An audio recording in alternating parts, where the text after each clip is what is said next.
Bueno, ¿cómo están? Bienvenidos a su clase asincrónica de teoría del Estado dentro del curso prefacultativo de la Universidad Mayor de San Andrés. Pues bueno, vamos a iniciar con esta clase, comenzando señalando de que nuevamente estamos avanzando conforme a lo que establece los lineamientos del curso prefacultativo del libro de Norberto Bobbio. Entonces, evidentemente, en este video en particular, vamos a avanzar el capítulo tercero. Aquí lo titulamos tema 3, Estado, Poder y Gobierno, del libro de Norberto Bobbio, Estado, Gobierno y Sociedad. Y después vamos a avanzar la primera parte del tema 4 o capítulo 4 del libro de Bobbio, denominado Democracia y Dictadura. Pues bueno, vamos a empezar.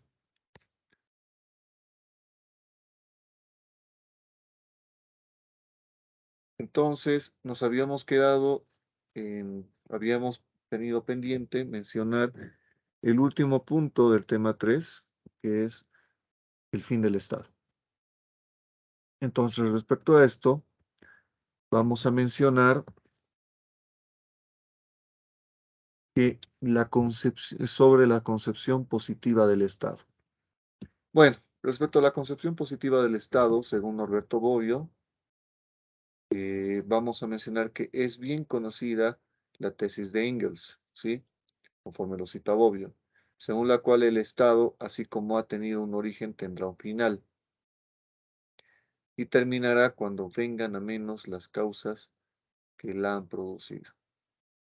Sí, es decir, un criterio importante en relación a esto de la concepción positiva del Estado y en general de la concepción del Estado es comprender que todo tiene un inicio, todo tiene un origen y en algún momento tendrá su final. Y sobre esto, pues lo hemos citado, estamos citando de la página 176 como es de costumbre, del libro de Norberto Bobbio. Es preciso, antes que todo, nos explica distinguir el problema del fin del Estado, del problema de la crisis del Estado. Esto es muy importante, ¿no? De hecho, de eso basa este punto que estamos tratando. Por crisis del Estado se entiende de parte de los escritores conservadores, crisis del Estado democrático. Ya no logra hacer frente a las demandas que provienen de la demanda civil provocadas por él mismo. Entonces, una crisis está relacionado al no cumplimiento de las demandas, algo que también ya lo habíamos tratado en videos anteriores. Y estas demandas, ¿de dónde provienen? Como ustedes saben, y lo hemos repasado, de la sociedad civil. Y por parte ya de los escritores socialistas o marxistas, según el caso, crisis del Estado capitalista que ya no logra dominar el poder de los grandes grupos de interés en competencia entre sí. ¿Sí? En este caso es el dominio de los grupos de interés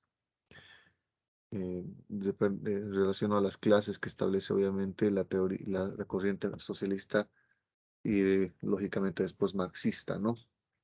Eso también citamos de la página 176. Crisis del Estado quiere decir, nos explica, de una parte y de otra, crisis de un determinado tipo de Estado, no determinación del Estado. Entonces, según esta perspectiva, pues sí existe crisis, puede existir crisis, pero no del Estado como tal, sino del modelo, del tipo de Estado que se viene desarrollando. Y ustedes recordarán los tipos de Estado que hemos revisado en el tema anterior. Esto hemos citado lo último de la página 177 del libro de Bobbio.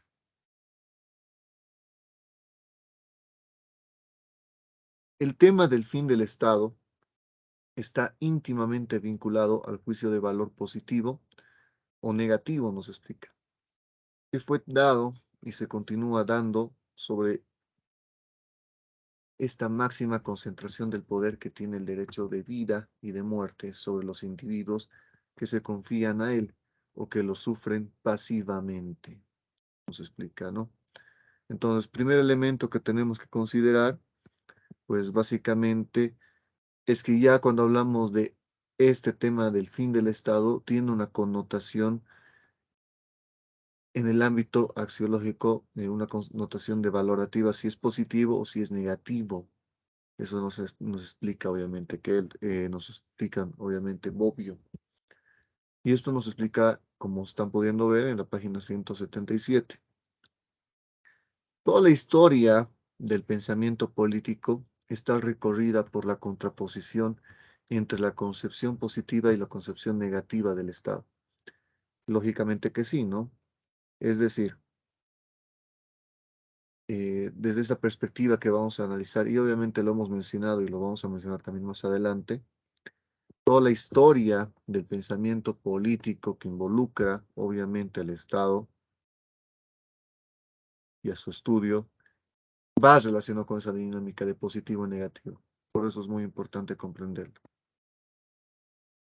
Ahora bien, aquí nos explica Bobbio que existe un presupuesto, ¿sí? Un presupuesto necesario, aunque no suficiente, de la idea del fin del Estado, que es la concepción negativa.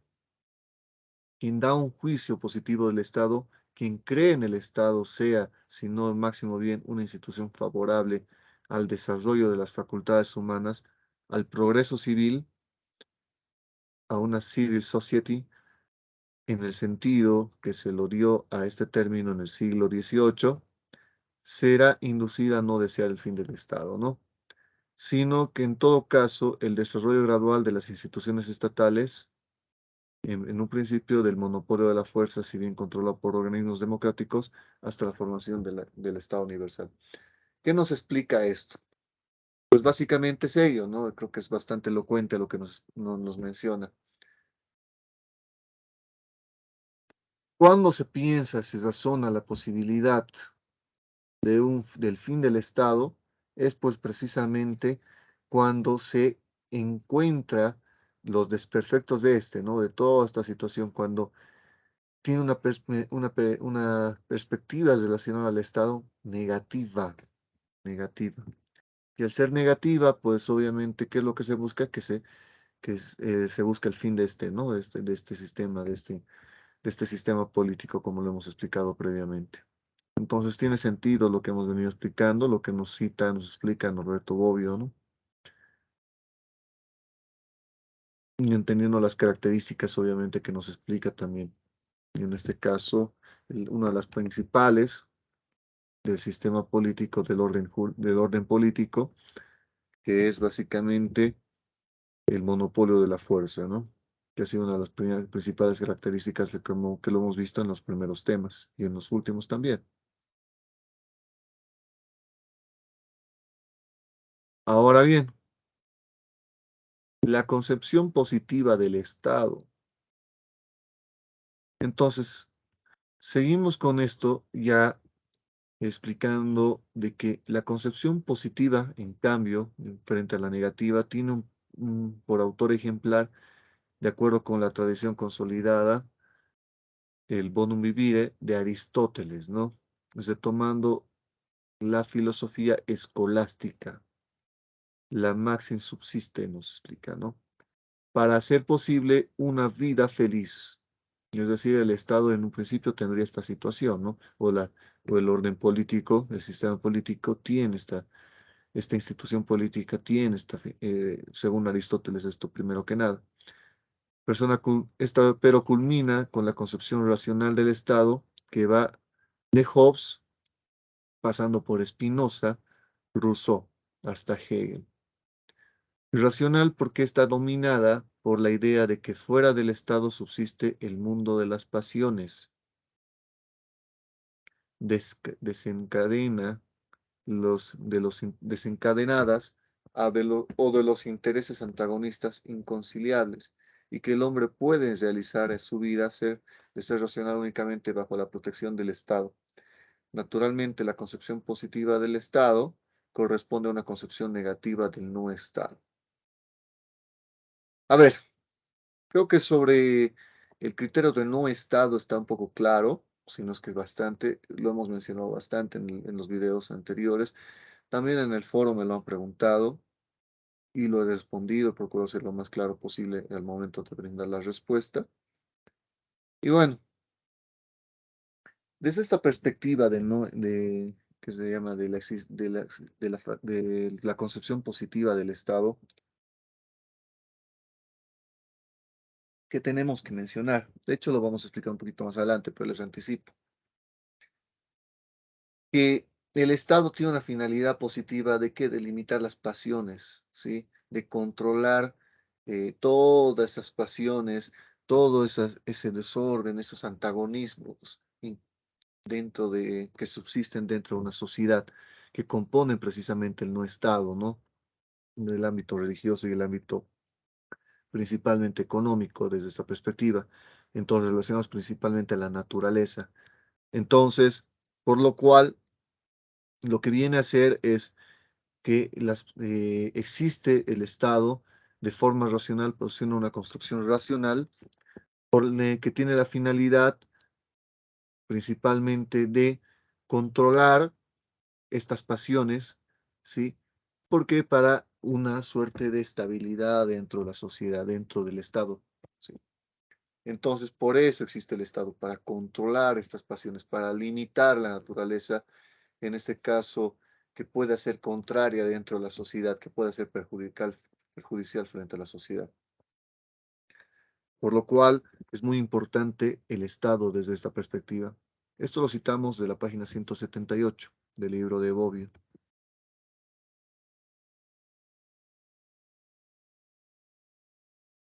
Y de esto, por ejemplo, ¿qué características, qué connotaciones podemos mencionar relacionados a lo que debe ser controlado por parte del Estado dentro de una concepción positiva del Estado y negativa del no Estado? Primero, la versión del Estado ferino, planteada por de Lucrecio a Vico, ¿no? Y la versión del Estado de anarquía. Para la primera, es decir, de la del Estado ferino, el no Estado es una fase superable, superable. Para la segunda, es una condición en la que el hombre puede recaer, como de hecho sucede cuando estalla la guerra civil. Entonces, respecto a esto, cuando hablamos del Estado ferino, es algo que una vez que se constituye, se erige el Estado, es una situación en la cual no se tendría la posibilidad de retrotraer, ¿no? Es una etapa superada. Pero en la segunda es sobre esta situación de la anarquía, es la cual que si bien ha sucedido, puede volver a recaerse, volver a suceder, debido a que básicamente está relacionado pues precisamente a lo inherente en relación al ser humano. Entonces, con ese criterio, lo que tenemos que explicar es, o mejor dicho, el ejemplo que podemos mencionar es el que menciona también Bobbio, es el ejemplo de la guerra civil. La convicción de los estados existentes sean imperfectos, pero perfectibles, ¿sí?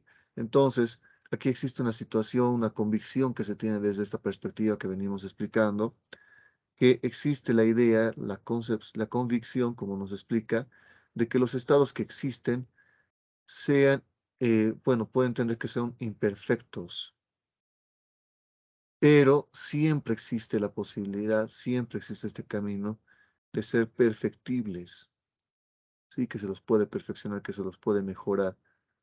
Esto también nos plantea en la página 178.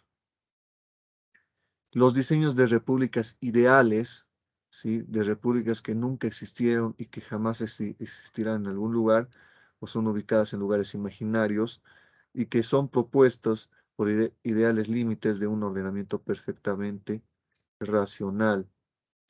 Entonces, cuando hablamos de estos ideales perfectibles, hablamos de que básicamente estos pueden derivar ya en concepciones, en imaginarios, en los cuales hablarían de repúblicas ideales, ¿no? Ya en una situación en la cual termina siendo una aspiración. Ahora, estas inspiraciones, como podemos mencionar, están dirigidas, pues, lógicamente, a comprender como eh, como una concepción de de resultado de esta aspiración positiva, positiva. Claro, porque uno aspira a lo positivo, a lo bueno, ¿no? Entonces, lógicamente, va en ese sentido la cuestión de la concepción positiva, que en algunos casos es tan positivo que es un ideal, y este ideal, pues obviamente, será el objetivo que tienen los estados para llegar a ese lugar, a ese nivel. Página 179 de Bobbio. Cambiamos de página y continuamos con la otra idea, el Estado como un mal necesario.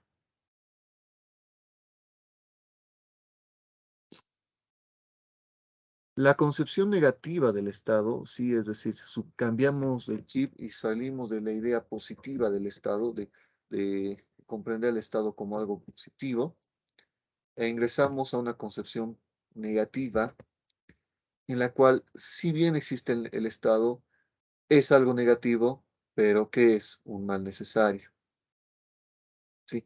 Es malo, sí, pero es un mal necesario.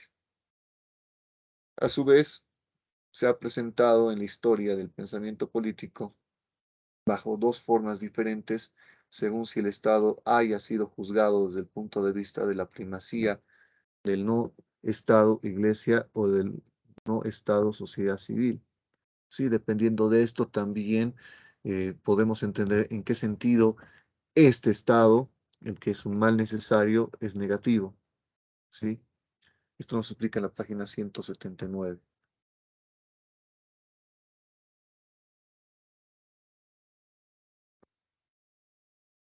En la primera forma, en relación obviamente al no Estado bajo la Iglesia, la característica del pensamiento cristiano primitivo, el Estado es necesario como un remedium peccati, ¿sí?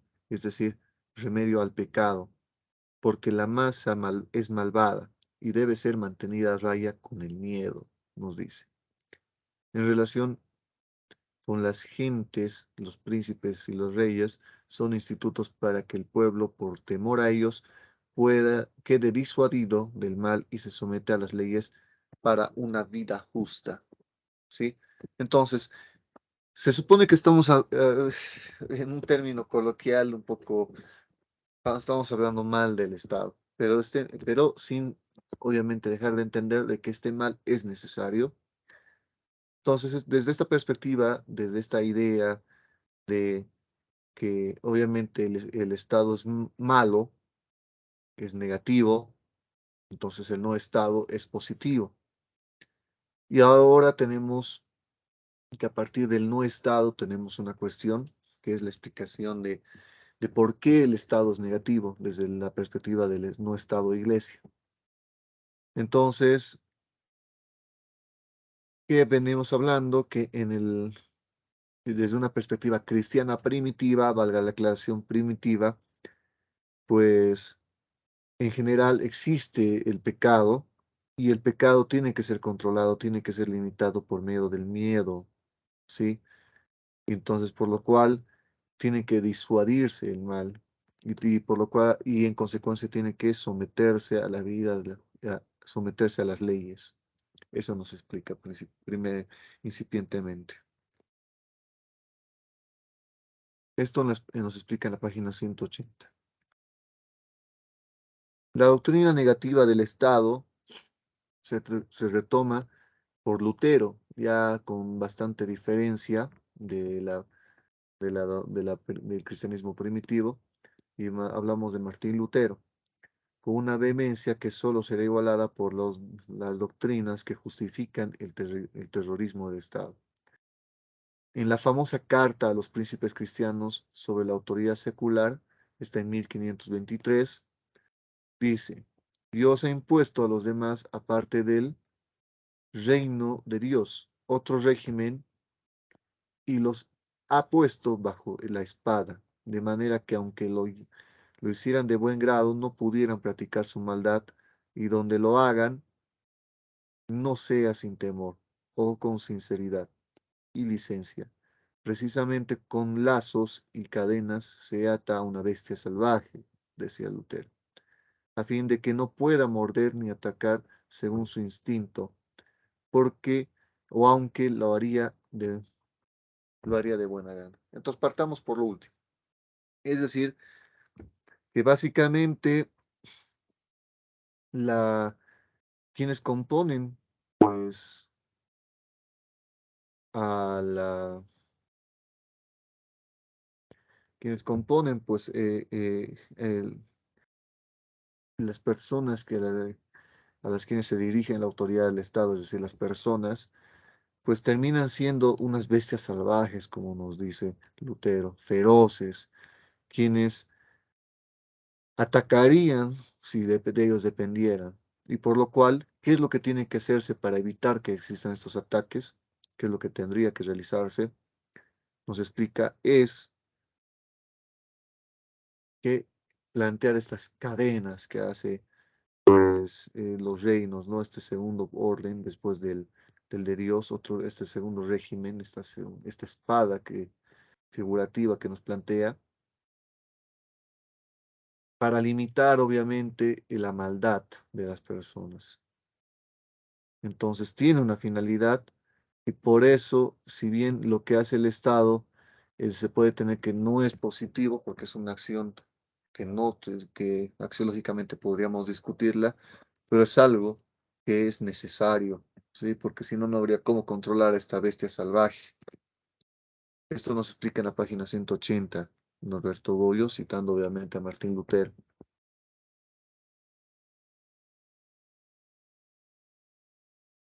Ahora, también hablando de otra cuestión, de otro fundamento relacionado al Estado como mal necesario, podemos hablar de la famosa frase de Maquiavelo, que, que es relacionada a la faz demoníaca del poder, ¿no? Una faz demoníaca, una faceta, una cara demoníaca del poder. Esto relacionándolo al Estado. Pero esto vamos a entenderlo un poco más cuando lo relacionemos con lo que nos dijo en su momento Thomas Hobbes. Y nos dice que tiene y este obviamente, como sabemos, lo hemos podido comprender durante esta clase, tiene una visión pesimista del ser humano, del hombre, que abandonando a sí mismo es lobo del hombre, ¿sí? Abandonado a sí mismo, es decir, en la naturaleza del ser humano, del hombre, el hombre es el lobo del hombre, ¿sí? El lobo es el victimario de otro hombre. Más el leviatán, que es una forma por la cual Thomas Hobbes hace referencia a este orden, a esta institución política, que es el Estado, es el monstruo benéfico contrapuesto a Desmond, que es un monstruo maléfico de la guerra civil. ¿Sí? Pero en todo caso es un monstruo, ¿no? Es un monstruo. Para Hobbes benéfico, para Desmond es maléfico. Pero es mejor que el Estado que la anarquía. En la visión cristiana, el Estado está la iglesia que sirve del Estado para un fin bueno. ¿Sí? Esto también es muy importante comprender porque nos dicen que es mejor pues que exista un Estado, es preferible que exista un Estado a que exista obviamente una anarquía, porque obviamente la anarquía tiene ciertas cuestiones que han sido reprochadas y que también lo hemos mencionado en su oportunidad. Y la participación para ellos de la iglesia es muy importante. Página 181 del libro de Bobbio.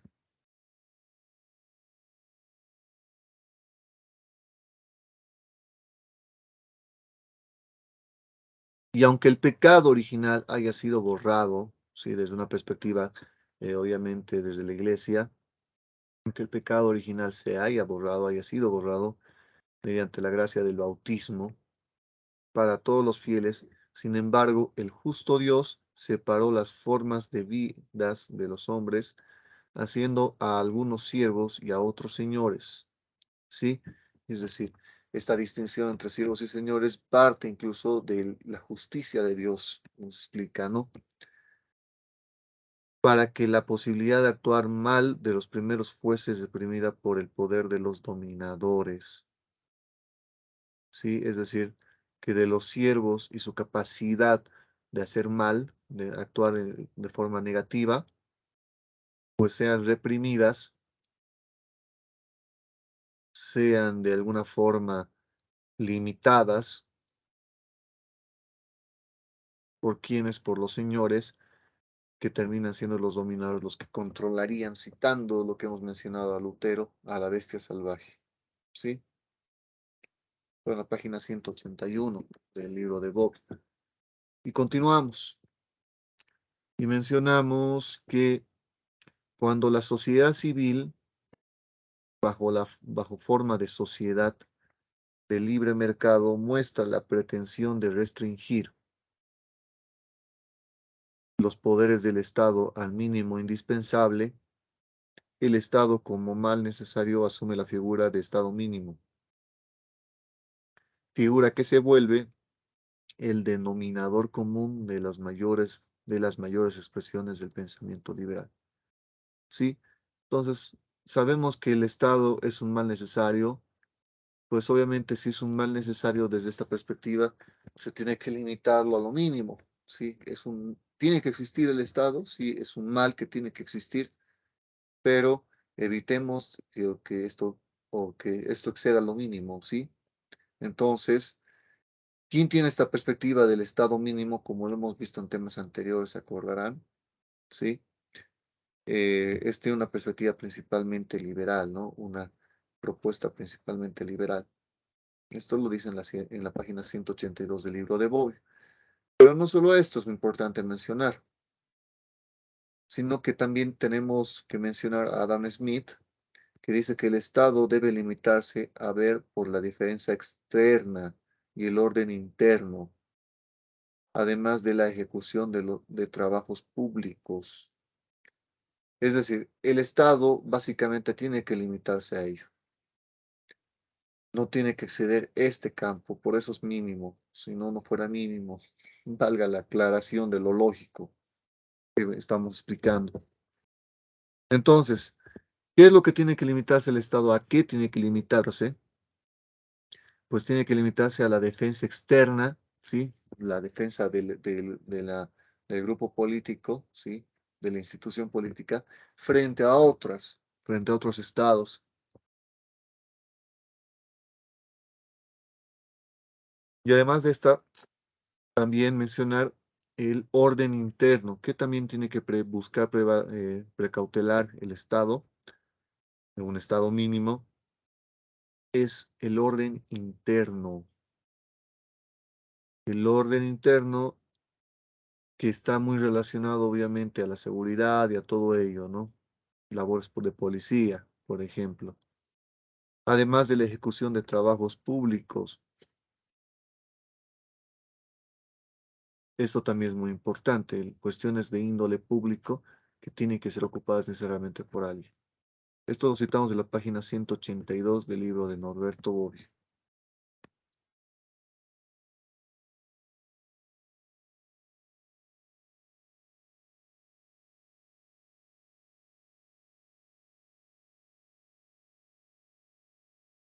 Y seguimos con esto, y esta vez vamos a citar a otro autor, a Thomas Paine, que nos dice, la sociedad es producto de nuestras necesidades y el gobierno de nuestra maldad. Entonces, ¿qué nos dice? Que obviamente, ¿cuál es la necesidad del Estado? ¿Cuál es la necesidad? Es que exista pues una vida en sociedad. Más que la necesidad del ser humano es que exista una vida, que pueda vivir una vida en sociedad porque está relacionada a su naturaleza. Podemos explicar ello. Y el gobierno de nuestra maldad nos explica también. Es decir, cuando existe un gobierno, este no se deriva necesariamente de nuestra necesidad, sino de nuestra maldad, nos explica. La primera, es decir, la sociedad, promueve nuestra felicidad positivamente uniendo nuestros afectos El segundo, negativamente, frenando nuestros vicios. Es decir, existe un gobierno. ¿Por qué? Porque si no, tiene una finalidad que es frenar nuestros vicios, ¿sí? Nuestras cuestiones que están relacionadas a un carácter axiológicamente negativo.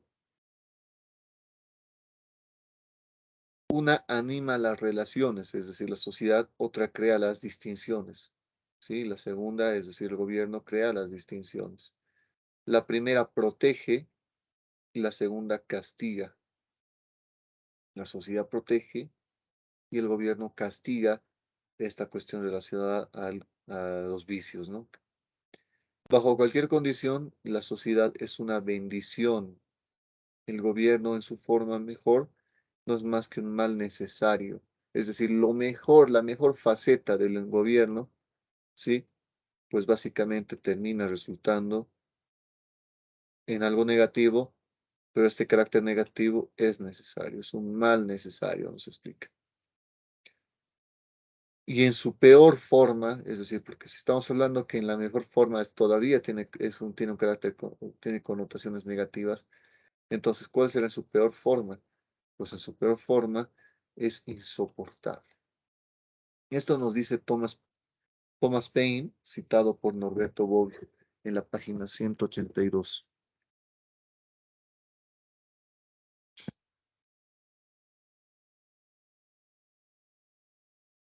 Ahora, el Estado como mal necesario, seguimos, ¿no?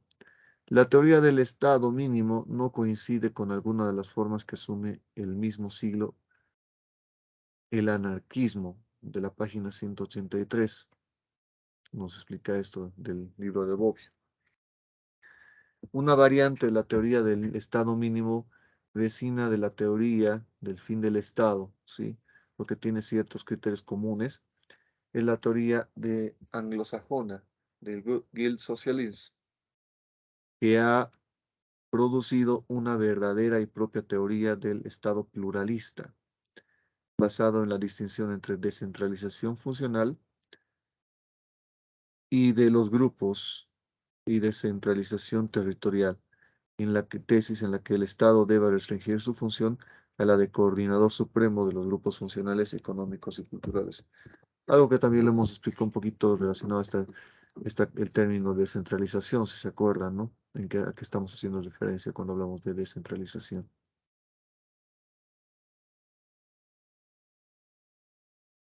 El individuo no debe ser en consideración como ente abstracto, nos explica, sino como productor, consumidor, ciudadano. A toda actividad debe corresponder a alguna asociación funcional y el Estado en cuanto a una suprafuncional debe tener tareas de coordinación, no de dominio. Entonces, obviamente con estas connotaciones que venimos explicando, el individuo tiene una faceta alejada que no está relacionada con el carácter abstracto, sino como productor y consumidor ciudadano, nos explica, ¿no? Y obviamente este individuo tiene una asociación de carácter funcional y el Estado una suprafuncional, ¿sí? Es decir, por encima de la funcional que venimos explicando. Y debe tener cada tareas coordinadas, de coordinación, no de dominio. Es decir, el gobierno debe actuar en coordinación con el individuo, no de dominio con el individuo. Esto en la página 183 del libro de Bobbio.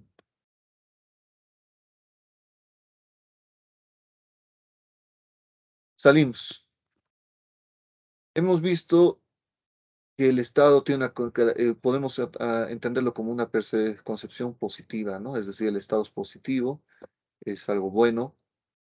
Hemos hablado que el Estado tiene una concepción negativa, el Estado es negativo, es un mal, y hemos hablado hasta el punto anterior que es un mal necesario. Pero ¿qué tal si no fuera necesario? ¿Qué tal si no lo es? Lo que nos explica, pues básicamente, en este último punto del capítulo tercero, es que el Estado siempre es considerado como el detentor del monopolio, de la fuerza, y en consecuencia como la potencia que única sobre un territorio determinado. Tiene los medios para constreñir los reprobos y recalcitrantes, recurriendo en última instancia a la coerción.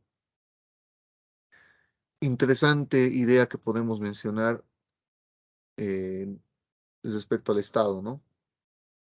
Que tienes todo este monopolio de la fuerza y en consecuencia como la potencia que sobre un territorio determinado tiene los medios para constreñir a los reprobos y recalcitrantes. Sí, tiene los medios porque tiene obviamente la fuerza legítima y recorriendo a instancias de coerción. Muy interesante esta definición que nos plantea en la página 184. El ideal de la sociedad sin Estado es un ideal universalista, nos explica. La república de los sabios, pensadas por los estoicos, que por los demás consideraba necesario el Estado para el vulgo. En la vida monacal, que no desecha cuando sea necesario la protección de los poderosos de este mundo, puede ser interpretadas como imágenes de una sociedad sin Estado, mas ellas por sí solas no prueban su practicabilidad. ¿Sí? Es decir, que ya ha habido desde hace tiempo, desde la antigüedad, ideas en las cuales no era necesario o se pensaba que no era necesaria la existencia de un orden político, un sistema político, ¿no? Sin embargo, que estos, en un principio, este orden político estaba reservado para el vulgo, pero más allá de ello, pues es una cuestión que ha sido debatida y esto nos explica obviamente Bob en la página 184.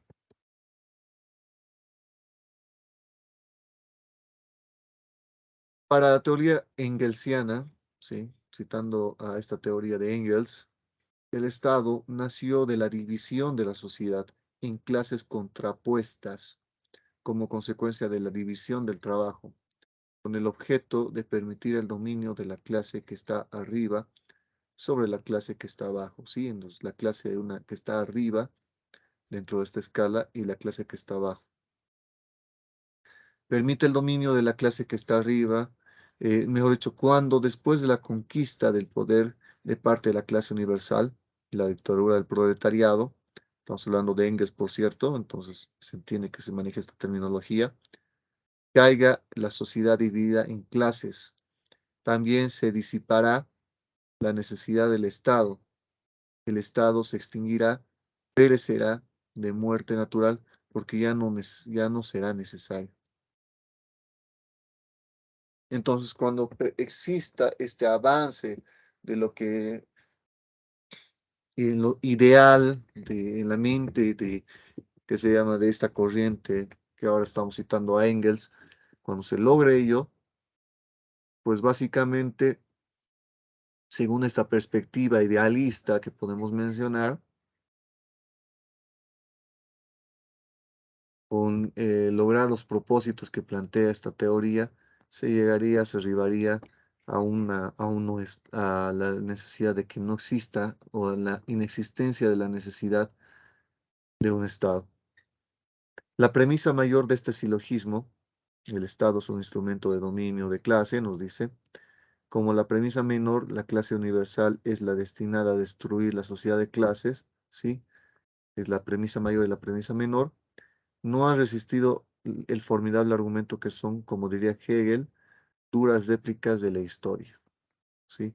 Es decir, que éstas han recibido, pues obviamente, sus contradicciones, no por parte de la teoría puntualmente, sino por lo que se ha visto en el desarrollo de la historia.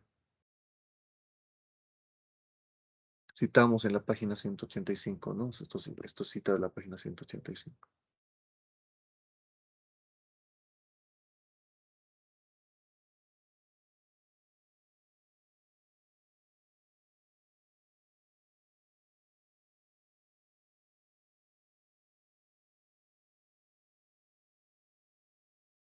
Ahora bien, antigua y siempre es de naciente la aspiración de una sociedad sin Estado, de origen religioso, común a muchas sectas heréticas cristianas que predicando el regreso a la fuente evangélica, a una religión de la no violencia y de la fraternidad universal, rechaza la obediencia de las leyes del Estado. No le reconocen las dos funciones esenciales, la milicia y los tribunales. Además de ello, consideran que una comunidad que viva de acuerdo a los preceptos evangélicos no tenga necesidad de instituciones políticas. Sí, es decir, en un hipotético ideal, si es que se lograra llegar a este nivel, mejor dicho, se comprendiera desde esta perspectiva de que se logre una fraternidad universal entre los que componen la sociedad,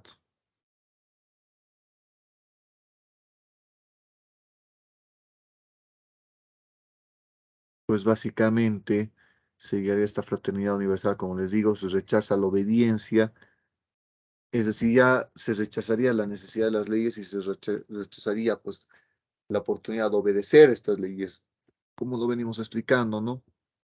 Entonces, ¿por qué? Porque todo estaría bajo los lineamientos de la fe y esto evitaría, pues, tendría su incidencia, pues, en el desarrollo de la vida en sociedad, resultando irrelevante la necesidad de un Estado.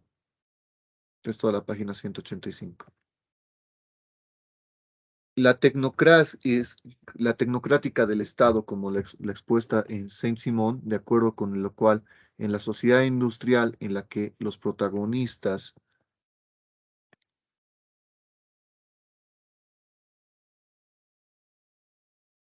ya no son los guerreros y los juristas, sino los científicos y productores, ya no habrá necesidad de la espada de César, nos dice. Es decir, ya en un avance, también otra perspectiva de explicar esto, es decir, si se avanzara una tecnología donde ya la tecnología sea el sostén del desarrollo de la sociedad, ya no serán necesarios guerreros y juristas, sino básicamente los científicos, ¿sí?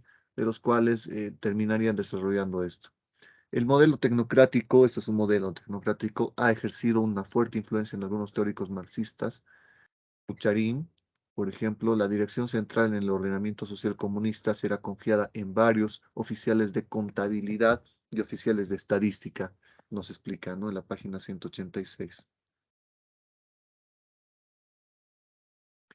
El anarquismo imagina una sociedad sin Estado ni leyes. ¿Sí? Otra, otra concepción como el Estado como un mal no necesario basada en la espontánea y voluntaria cooperación de los individuos asociados libres e iguales entre sí. Entonces, aquí habla de la espontaneidad de los individuos, ¿no? El movimiento de anarquistas representa la idea recurrente de una sociedad sin opresores ni oprimidos, que todos tengan se desarrollen con libertad. Se basa en una concepción optimista del hombre, ¿sí? Es decir, asumiendo de que el ser humano es bueno y va a actuar conforme a su naturaleza de forma positiva, diametralmente opuesta a la aquella que invoca al Estado fuerte para domar a la bestia salvaje, como el término que hemos citado de Martín Lutero, o citado la cita que hace Bobbio de Martín Lutero. Entonces, con esa finalidad. Con eso acabamos el punto 8, el fin del Estado, dentro del tema 3, capítulo 3, Estado, Poder y Gobierno, del libro de Bobbio. Y ahora vamos a avanzar al capítulo cuarto, al tema 4, democracia y dictadura, como les había anticipado al principio del video. En relación a la democracia y dictadura, podemos empezar señalando que la democracia, en la teoría de las formas de gobierno, el punto 1, mejor dicho, la democracia en la teoría de las formas de gobierno, ¿sí? Entonces, desde la época clásica hasta hoy, el término democracia siempre ha sido empleado para designar una de las formas de gobierno, o sea, una de las diversas maneras bajo las que pueden ejercerse el poder político. Entonces, democracia podemos empezar introduciéndonos o recordando en todo caso, porque ya hemos visto los videos anteriores, ya hemos avanzado todo esto, como en un principio como una forma de gobierno, ¿sí? Relacionada principalmente a la cantidad de las personas que participan en este gobierno. Es una de las maneras de cómo se ejerce el poder político. Esto citamos en la página 188.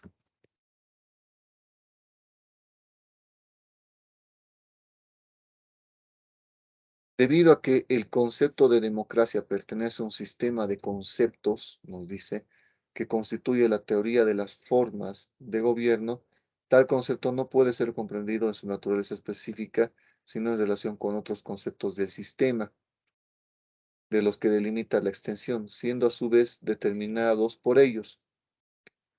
Considerar al concepto de democracia como parte de un sistema más amplio de conceptos permite dividir el análisis siguiendo los diferentes usos de los cuales la teoría de la forma de gobierno ha sido de vez en vez al mismo tiempo según los diversos autores utilizados. Entonces, ¿qué nos explica? Pero para entender democracia tenemos que relacionarlo con los otros sistemas que hemos revisado, ¿no? Les anticipo, podemos hablar de autocracia, podemos hablar obviamente de aristocracia, según los casos, ¿no? Y todas estas distinciones que lo hemos visto se acordarán en temas anteriores, desde la perspectiva de Aristóteles, Polibio, Montesquieu, Maquiavelo, etcétera, ¿no? Esto citamos de la página 188 del libro de Bobbio. Estos usos son los tres siguientes, nos explica. El uso descriptivo o sistemático, el prescriptivo o axiológico e histórico. Y sobre esto, el descriptivo propiamente dicho, van a ver que es algo que ya lo hemos revisado. El prescriptivo también de forma sucinta lo hemos visto, pero lo hemos visto, ¿sí? Y el histórico. En su uso descriptivo o sistemático, una teoría de las formas de gobierno se resuelve en la clasificación y por consiguiente en la tipología de las formas de gobierno que históricamente ha existido, realizada con base en la determinación de que las une y de que las distingue, ¿sí? Entonces, ¿qué hablamos con esto? Sistemático, es decir, describiendo a esta forma de gobierno y dentro de un sistema, ¿sí? Sistemático, por eso explicamos sistemático. Dentro de un sistema que es básicamente eh, los otros sistemas de gobiernos que hemos podido mencionar en su momento. Esto en la página 189 nos explica Bobbio.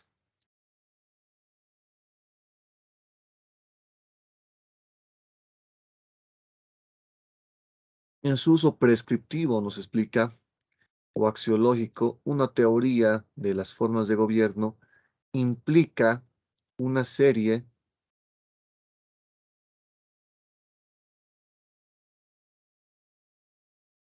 de juicios de valor con base a las cuales las diversas constituciones no solo son alineadas una al lado de otra, sino dispuestas de acuerdo con un orden de preferencia. ¿Sí? Existen otros sistemas que están uno con otro, sí, hemos mencionado, se acordarán, los diferentes sistemas de gobierno, pero también su preferencia de uno sobre el otro, ¿sí? Su ordenamiento de uno sobre el otro. Entonces, según si es juzgada buena u otra mala, una óptima y otra pésima, una mejor o menos mala y otra así sucesivamente. Esta es la página 189 del libro de Bobbio, podemos mencionar.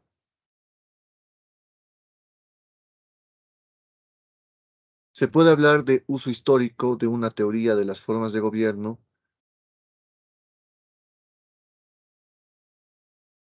El anterior, por cierto, era relacionado al carácter axiológico y este es y ahora el carácter histórico de una teoría de las formas de gobierno cuando nos servimos de ella no solo para clasificar las diversas constituciones, no solo para recomendar un lugar de otra, sino también para describir los diversos momentos sucesivos del desarrollo histórico considerados como un paso obligado de una forma a otra.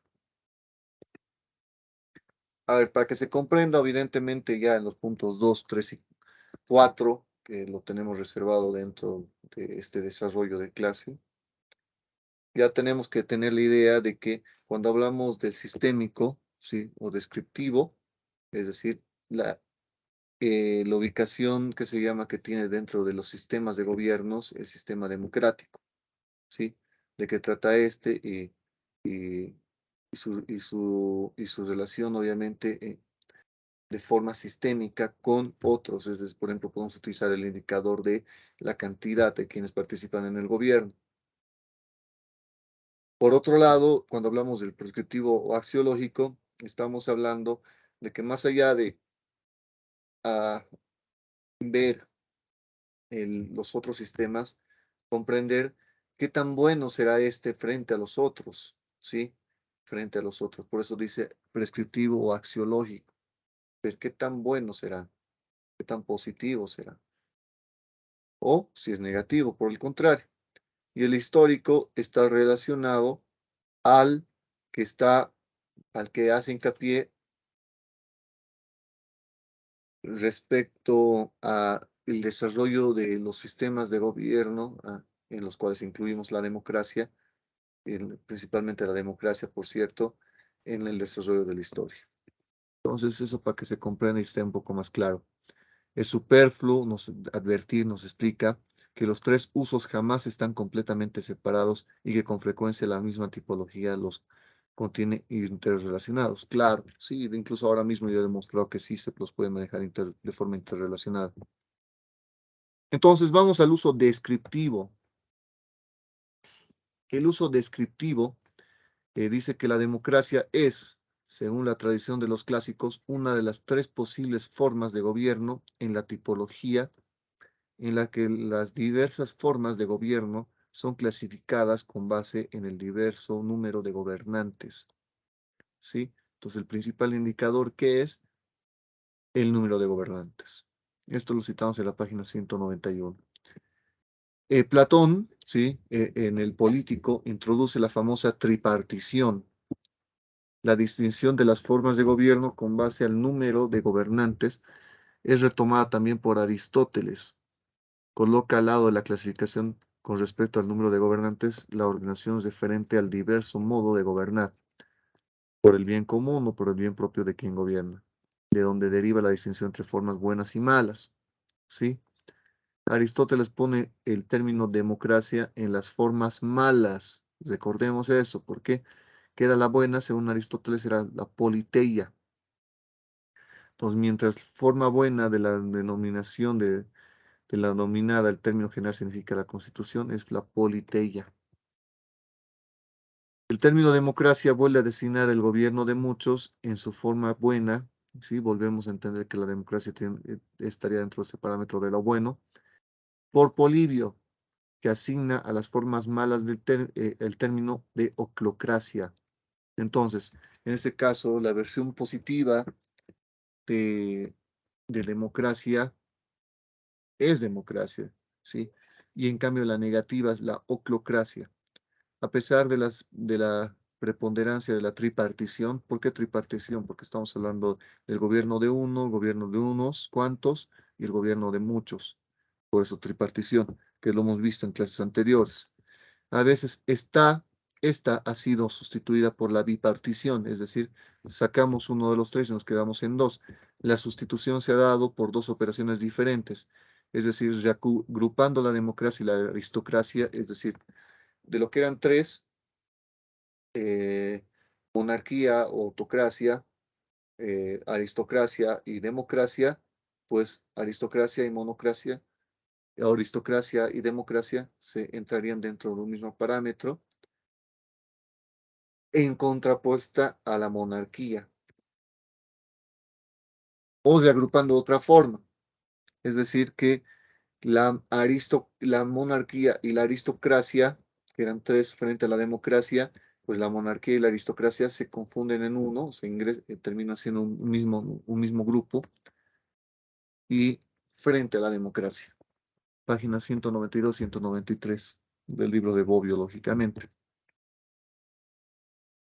El uso descriptivo, podemos mencionar obviamente la primera recomposición que realiza Maquiavelo en El Príncipe, que fueron la idea de las repúblicas y principados, ¿sí? En esos dos grupos, conforme nos dice en la página 193. Kelsen, quien en teoría general del derecho y del Estado adopta otro criterio de distinción, la mayor o menor libertad política, y concluye que entonces es más correcto distinguir en vez de tres, dos tipos de constituciones, democracia y autocracia. Esto nos plantea Kelsen. También se acuerdan que lo hemos explicado en su momento, ¿no? Es democracia cuando se construye de abajo hacia arriba y autocracia cuando se construye directamente arriba y el efecto es hacia abajo. Ahora, esto citamos de la página 193. Montesquieu, quien por lo demás regresa a la tripartición, agregando a la monarquía y a la república como una tercera forma, ¿cuál? Despotismo, ¿sí? Despotismo como la tercera forma. La distinción esencial sea entre el gobierno de uno, que es y no puede dejar de ser una persona física, y el gobierno de asamblea, que es y no puede dejar de ser una persona jurídica, sea esta una asamblea de notables o de representantes del pueblo. Y por consiguiente, democracia y aristocracia puede ser consideradas como una sola especie bajo el nombre global de república, ¿sí? Y efectivamente puede ser democrática o aristocrática, es lo que nos plantea. Por eso lo unifica, o sea, por eso también mantiene esta idea de república. ¿Por qué? Porque en república constituye ambos, tanto la aristocracia como la democracia, ¿sí? Seguimos en el uso descriptivo y mencionamos que observación de que el poder asciende de abajo hacia arriba o desciende de arriba hacia abajo. ¿Se acuerdan lo que había anticipado en la filmina anterior con Kelsen? Pues básicamente va en eso. Utiliza la distinción entre la autonomía y heteronomía, ¿sí? Son democráticas las formas de gobierno en las que las leyes son hechas por aquellos a quienes se dirigen. ¿Para quiénes son las leyes? Pues básicamente para la población, para el pueblo. Entonces, y precisamente son normas autónomas, son autocráticas las formas de gobierno en las cuales quienes hacen las leyes son diferentes de aquellas a las que están destinadas. Entonces, ¿cuáles son las autocráticas? Cuando quienes crean las leyes no las crean para sí mismos, sino para otras personas, que en este caso termina siendo el grueso de la sociedad. Entonces, estas son precisamente heterónomas, a diferencia de las autónomas que hemos explicado. Eso es la página 194.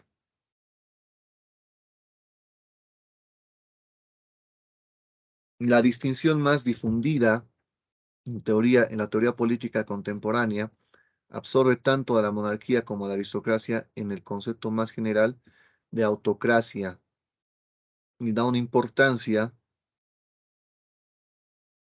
especial a la democracia al considerarla como uno de los polos en los que converge. Si bien en diversa medida y jamás completamente, todas las constituciones existen, ¿sí? Eh, ¿Qué nos dice? Pues obviamente cada una de estas formas de gobierno, ¿sí? En las cuales estamos mencionando, cada una de estas existe en mayor o menor medida. Esto citamos de la página 194.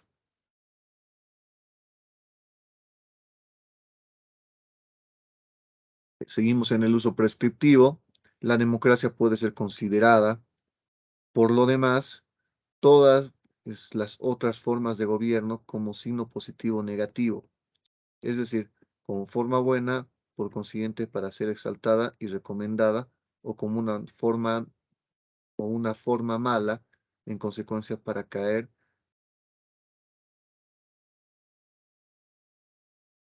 para que básicamente ser desaconsejada, así ser reprochada. Esto también sacamos de la página 194 del libro de Bobbio.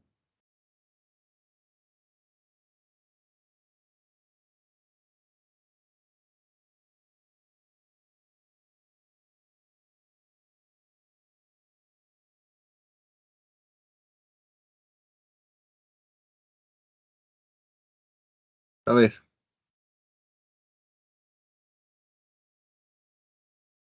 aquí hay que mencionar una cuestión. Estamos hablando ya del uso prescriptivo, ¿no? Y entonces, en consecuencia, es para criticarla, ¿sí? Y desaconsejarla, en ese sentido, ¿no? Entonces, han podido dar cuenta y hemos cambiado al punto 3 que estábamos hablando del uso prescriptivo, ya cuando se ingresa a un carácter axiológico. Por eso, nuevamente, lo que les vengo explicando, ¿sí? Entonces, ya la democracia puede ser considerada de forma positiva, puede ser considerada de forma negativa. ¿Sí? Y si es mala, en consecuencia se la criticará y se la desaconsejará. Esto citamos nuevamente la página 194 del libro de Bobbio. Entonces, vamos a empezar mencionando algo. Con lo que vamos a ver esta cuestión, esta aplicación de este carácter prescriptivo axiológico. Vamos de la discusión referida por Herodoto en Historias, ¿sí? Que eran tres personajes persas, que eran Otanes, Megabizo y Darío, citados por la página 195. ¿Y quién eran? Pues aquí cada uno defendía una forma de constitución, una forma de gobierno, y de esto señalamos, empezamos señalando al defensor de democracia. El defensor de la democracia de estos tres era Otanes. Después de haber criticado al gobierno monárquico porque el monarca puede hacer lo que quiera sin rendir cuentas a nadie, dice o llama al gobierno popular como el más bello de el más bello de los nombres, igual que los derechos, y define y aquel en el que el gobierno tiene que pedir cuentas y todas las decisiones son tomadas en común. Por eso es bello, nos dice, obviamente, eh, Otanes, según Herodoto, citado obviamente por Bobbio, en la página 195.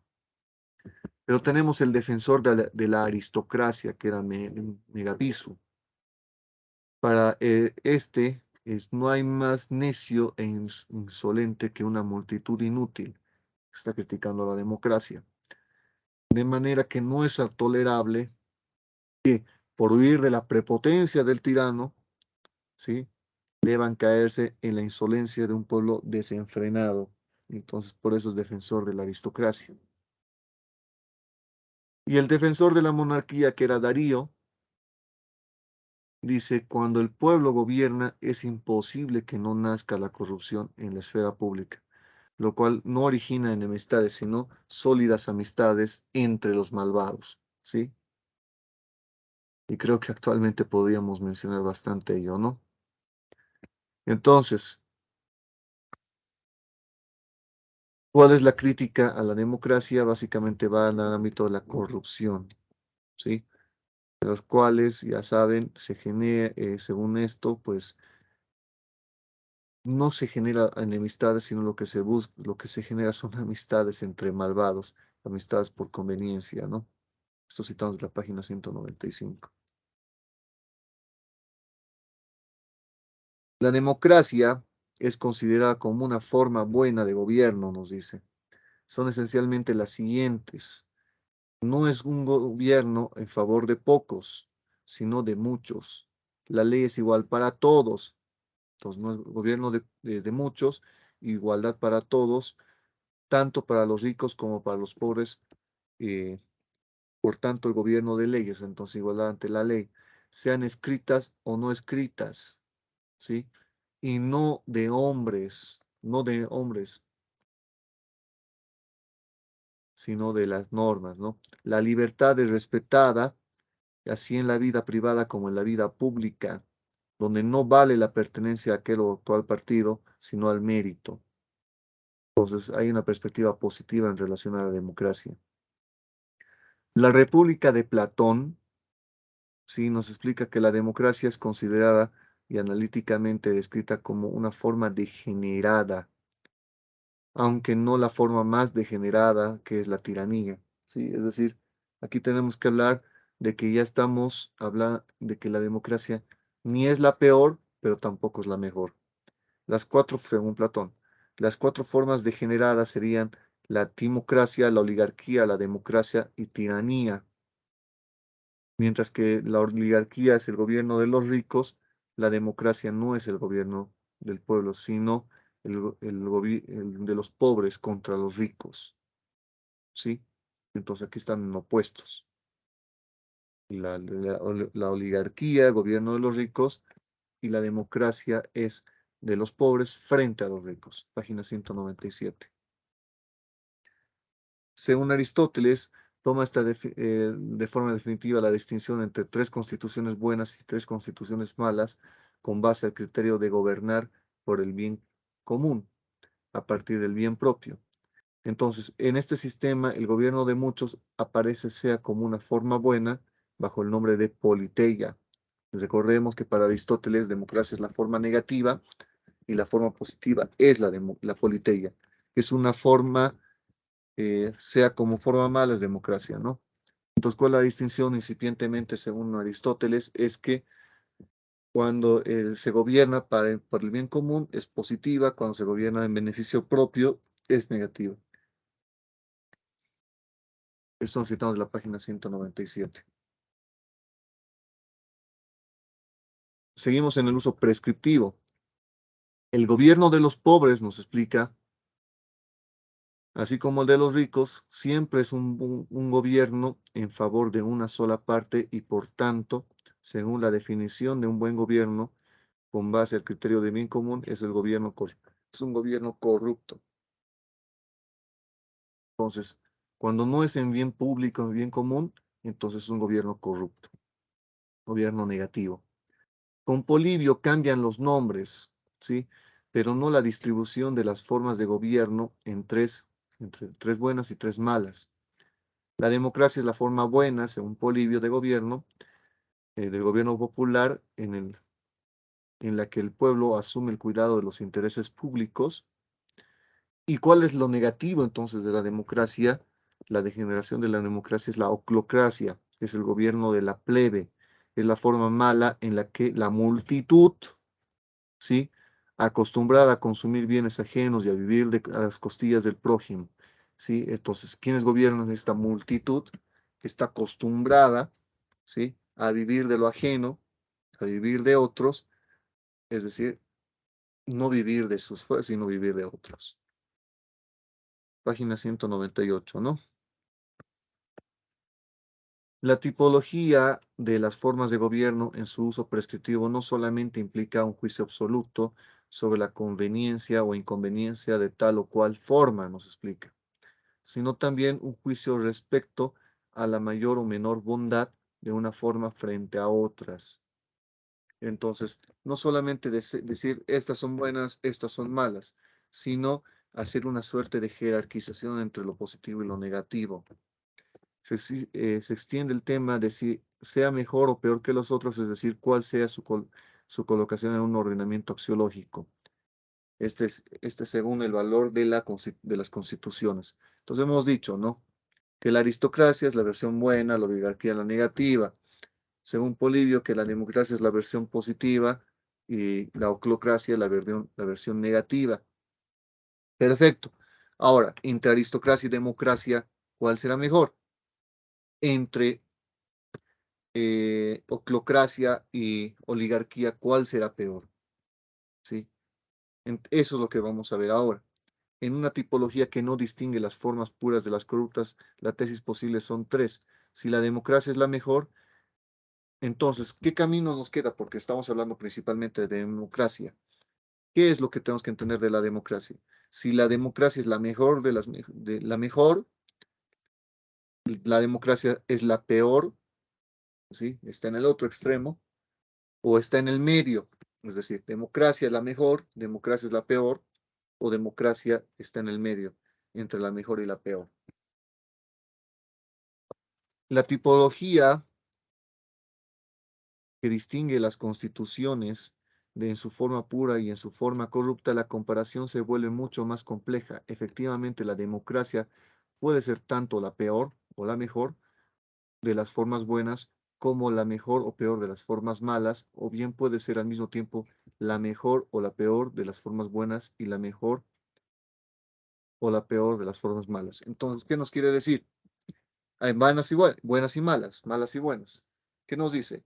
Que dentro de las buenas, la democracia será la mejor buena, la peor buena. Si la democracia es la peor de las malas, la mejor de las malas.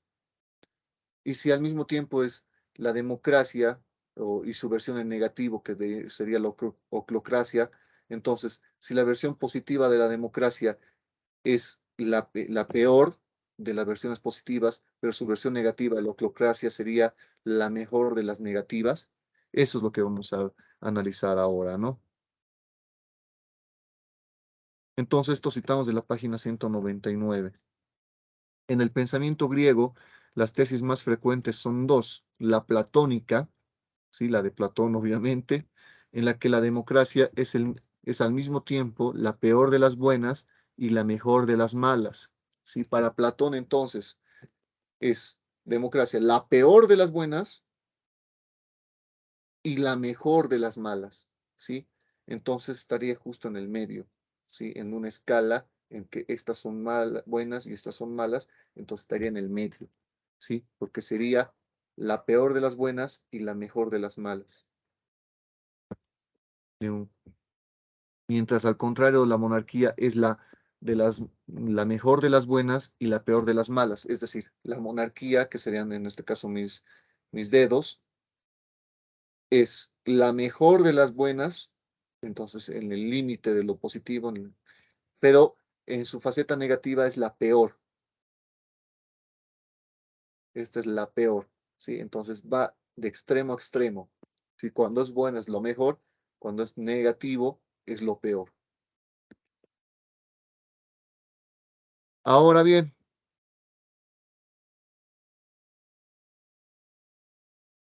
se han podido dar cuenta que la distancia entre la democracia y en su versión positiva y en su versión negativa es mínima, y obviamente que en la versión de monarquía, según Platón, obviamente, entre la positiva y la negativa es bastante larga, bastante extensa. Entonces, bueno, sí, eso es lo que nos explica Platón. Ahora, para Vico, ¿sí? La democracia, o para usar el lenguaje viquiano, la república popular es una forma mejor que la república aristocrática, pero es peor que el principado, forma intermedia, nos dice. Entonces, de las tres que se llama de las formas positivas, entonces la democracia estaría al medio, ¿sí? De las mejores, ¿no? Los clásicos los clásicos del pensamiento político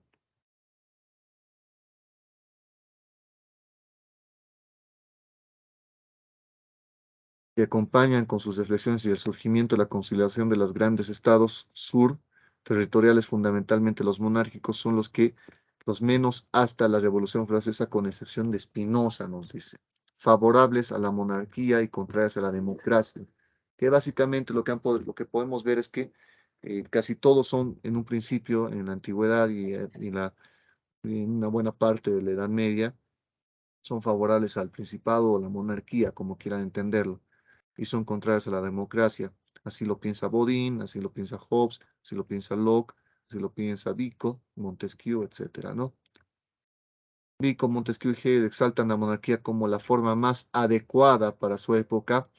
Otros, como Hobbes y Bodin, realizan una comparación en abstracto en la que son retomadas todos los argumentos tradicionales contra el gobierno del pueblo.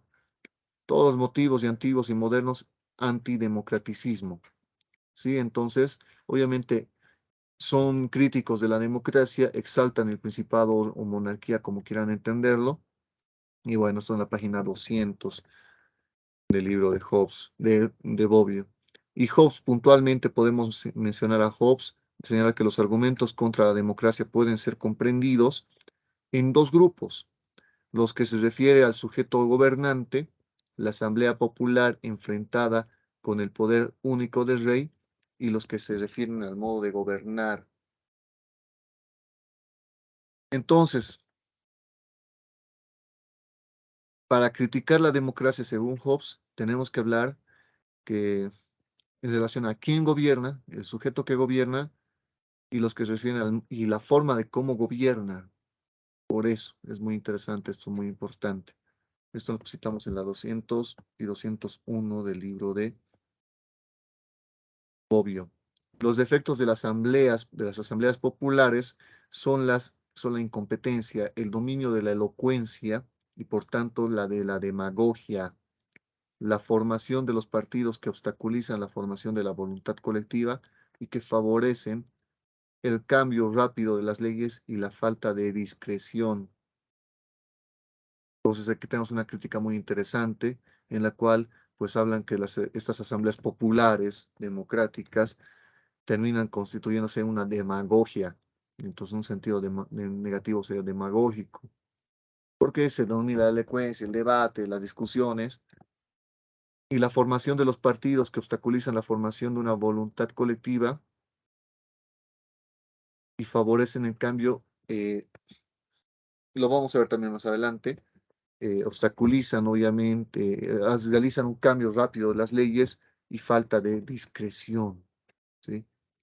Los inconvenientes del poder cuando es ejercido por un pueblo consiste en mayor corrupción porque en una democracia los ciudadanos famélicos que deben ser complacidos por los líderes son muchos y como con una menor seguridad causada por la protección que los demagogos son obligados a dar a sus partidarios, mayor corrupción y menor seguridad que no están compensados por una mayor libertad. Entonces nos dice que en este modelo, pues la mayoría son personas famélicas, como nos explica, de las cuales, pues, eh, ¿qué es lo que tienen que hacer los que básicamente están gobernando? Es complacerlos. ¿Y cómo los complacen? Dándoles cuestiones, dándoles beneficios eh, que rondan la demagogia, ¿sí? Relacionados con la corrupción, ¿sí? Y relacionados con la inseguridad. Esto en la página 201. Ahora, comparando a Spinoza con Hobbes, los autores bajo muchos aspectos muy cercanos respecto a los primeros principios y por tanto legítimamente confrontables, lo que los divide es la diferente concepción del fin último del Estado. Para Hobbes es la paz y el orden y para Spinoza es la libertad y la diversidad. ¿Qué nos dice? Spinoza y Hobbes piensan algo muy similar, piensan parecido en relación al punto anterior. Sin embargo, ¿qué es lo que distingue a Spinoza y a Hobbes? Es que básicamente Hobbes va a que el fin último del Estado es la paz y el orden, mientras que de Spinoza es la libertad y la diversidad. Para quien se pone ex parte in principes, es decir, quien se pone de parte del príncipe, el problema principal del Estado es de la unidad del poder, que incluso puede ir en detrimento de la libertad de los sujetos. Para quien se pone entonces, quienes se ponen parte del príncipe buscan la unidad, ¿sí? La unidad del poder. Quienes se ponen de ex parte populus, ex parte populi, entonces se ponen de parte de la libertad como un bien máximo, ¿no? En detrimento de la unidad.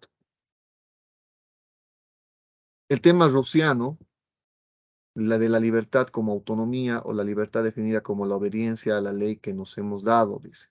El problema de la democracia se identifica cada vez más con el tema del autogobierno y el progreso de la democracia con la ampliación de los campos en los que el método de autogobierno es puesto a prueba, nos explica. ¿sí? El desarrollo de la democracia desde comienzos del siglo pasado coincide con la extensión progresiva de los derechos políticos, es decir, el derecho a participar, aunque sea por medio de la elección de representantes en la forma de la voluntad colectiva, nos explica, ¿no? Entonces, eso es una perspectiva rusiana y el problema de la democracia que nos plantea. Cada vez que un número mayor de individuos conquista el derecho de participar en la vida política, la autocracia retrocede y la democracia avanza. Es decir, mientras más gente participa, logra participar, ¿por qué? Porque se ha disminuido la edad mínima para votar, porque se ha abierto la votación a las mujeres, etcétera. Entonces, más disminuye la autocracia, según esta perspectiva, y la democracia avanza.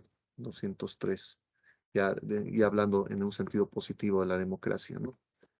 La realización en el terreno específicamente político del valor supremo de la libertad, la evolución positiva de la democracia, autonomía en referencia a la autocracia, heteronomía, generalmente se vale de otros dos argumentos, el primero más propiamente político y el segundo generalmente utilitario.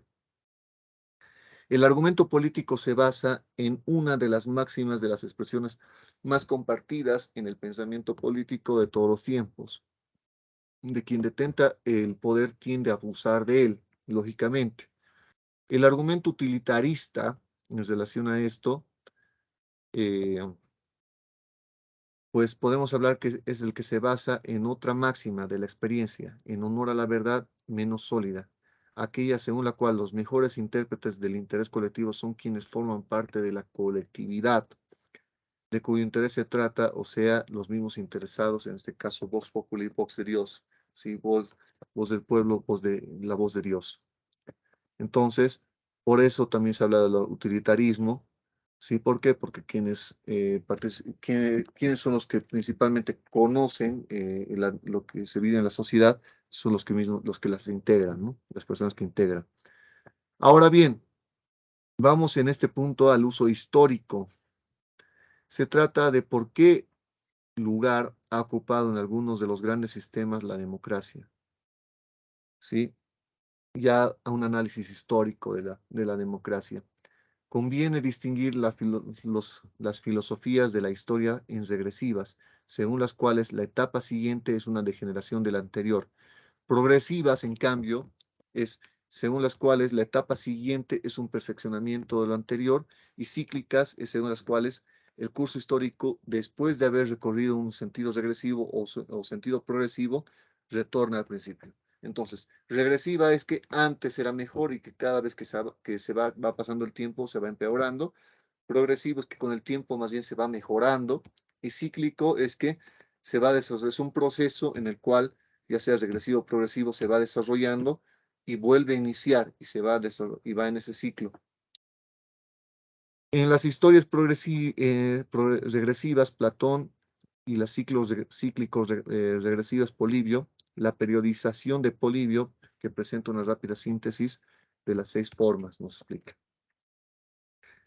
La primera, que se forma en un proceso espontáneo y natural de la monarquía, y de ella deriva y por una preparación y una enmienda del reino, pero se deteriora y cae un mal que le es congénito, me refiero a la tiranía, de lo cual la disolución nace la aristocracia.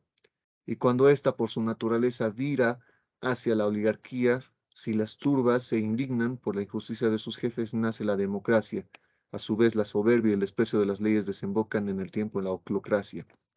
Es decir, se parte de la monarquía, se va de la monarquía, pues se desgasta y se deriva en una tiranía.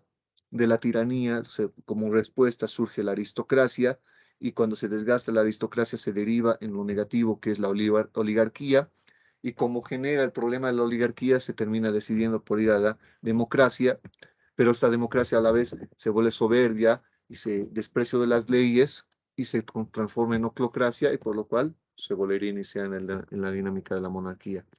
205 del libro de Bobbio.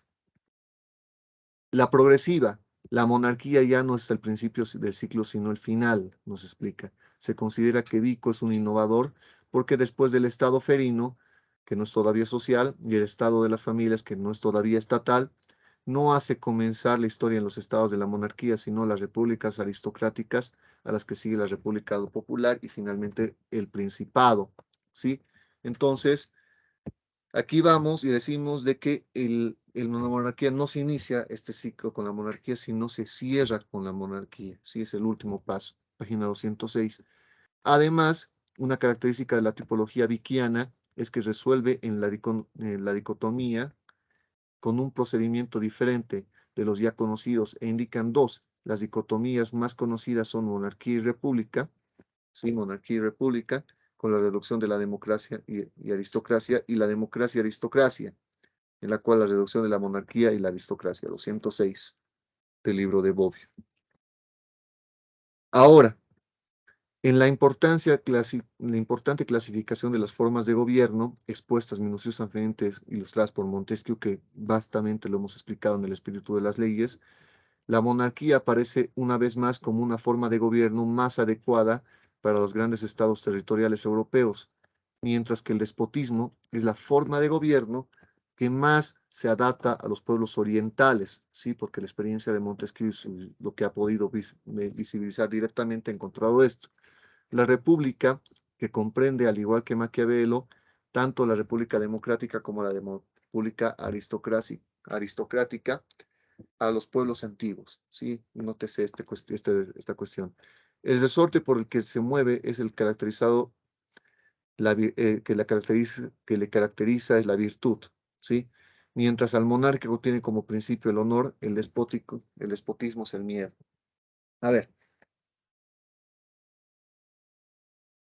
en un punto intermedio está la república, nos explica Montesquieu, guiando por los criterios de Maquiavel.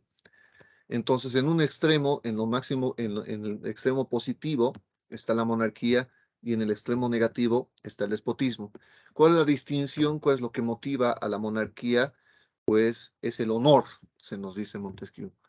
En cambio, ¿cuál es el que motiva el despotismo? Es el miedo, ¿sí? Es el miedo el que motiva. Y obviamente Montesquieu es un crítico del despotismo. Ahora bien, la naturaleza y el principio del despotismo son presentados con ejemplos tomados de pueblos orientales, la naturaleza y el principio de la monarquía con ejemplos traídos de los grandes estados europeos. La tripartición de Montesquieu se convierte en un criterio fundamental para la interpretación del curso histórico de la humanidad en la filosofía de la historia de Hegel, que pueden ser considerados como la última gran filosofía de la historia en la evolución de la civilización, es vista a través del paso de una forma de gobierno a otra. ¿Sí? Después de Hegel, la mayor parte de los filósofos e historias consideran que el criterio de evolución de las formas sociales las relacionan la producción, etcétera, ¿no? Es muy importante lo que nos fundamenta Bobbio citando a Montesquieu en la página 208. El Oriente sabía y sabe que solamente una persona es libre, el despótico. El mundo greco-romano, que algunos son libres, ¿sí? El mundo germánico, que todos son libres. En algunos son los aristócratas y en el mundo la democracia, ¿no?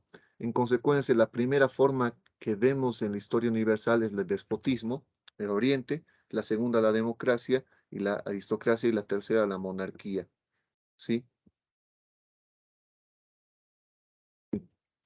Ahora bien, la democracia es una forma de gobierno que pertenece al pasado, nos dice, y esto es muy importante, citado en la página 209.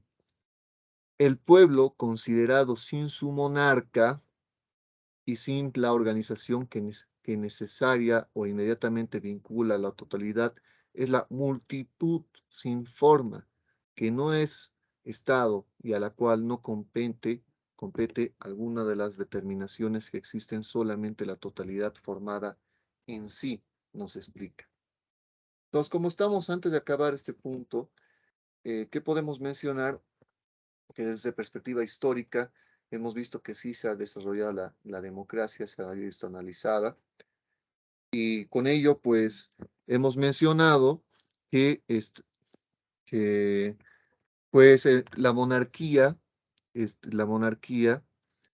para estos autores, sobre todo antes de las revoluciones, pre-revolucionarios, termina siendo, pues, la monarquía la mejor eh, forma, la que se llama la que tiene mejores connotaciones, que tiene más criterios positivos. Pero citando a Platón, por ejemplo, el problema es que es el extremo, es decir, mientras la monarquía es el extremo positivo, su versión negativa es el otro extremo, que termina siendo la peor de las peores, ¿sí? Entonces, por eso es que quizá la democracia tiene un punto medio, así como también lo dice Montesquieu, ¿no? Que tenemos la monarquía, en el medio la república y en un costado el despotismo. Muchas gracias y gracias por este penúltimo video. Que tengan buen resto de mañana, tarde y noche. Hasta luego.